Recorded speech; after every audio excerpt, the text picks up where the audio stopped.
Hated by those who brought him to the earth, and by siblings who used and hurt him, by false fathers and by false mothers, by molesters in the verbal and the physical, psychological, sexual, and the neglectful abuse of his elders.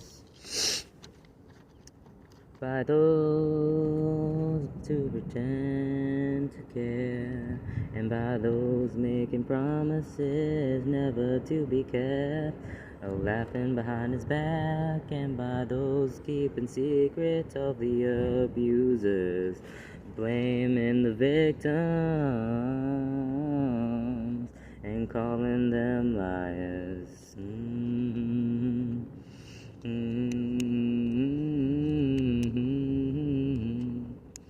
Mistreated from strangers and so-called friends who walk past him in hallways and streets, always having something to say to others in secret. Despite this, there he was, still dragging himself out of bed, still coming to a class he hated, still dealing with his dirtbag father, still breathing, still alive, despite his hatred for a world so cruel. Still alive, he's still alive. To his father, he's still a girl, and as he says to the boy, you're a fucking piece of shit, who should be grateful to her father for all he did, and to a mother who calls him crazy, and ignores his pain.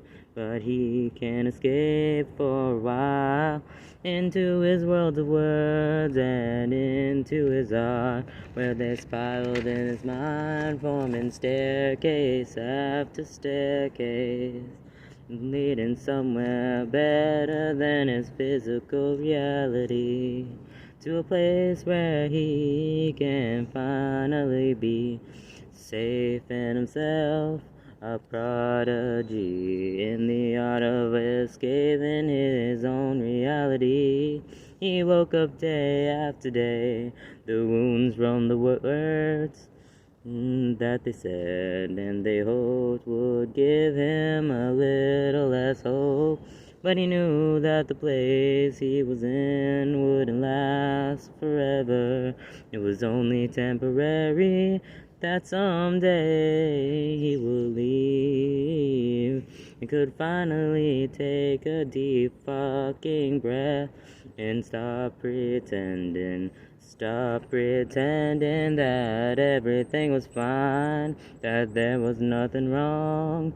Maybe they hoped he'd find it in death, being silent to his grave, but now he decided to search for it in life and speak up.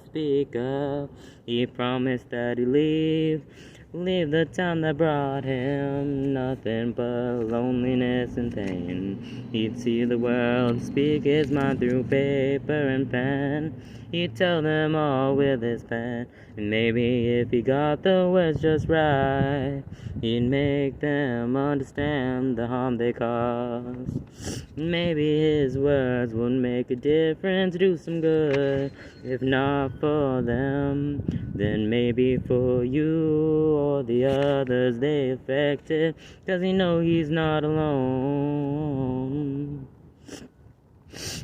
And to the person out there who feels like the world's spinning out of control and can hardly breathe underneath all that fucking weight of the past, on the verge of ending a life far too early, know you are worthy and beautiful, because you see, understands what you're going through. He's felt it in his bones and his soul too. Fast forward a few years as he takes steps up the stairs to the stars, up to the top. What he finds may not have been what he expected. It may not have been fantastic, but it was good and real, and he could finally breathe. His world no longer spinning out of control, and he could appreciate the view, sitting on that ledge that had seen so many just like him, just like you. Instead of jumping, he pulls out his book. Inside is his pen, and scrawled underneath was a note that said, "My only outlet, let us create wonders together." And with that he promised that he would live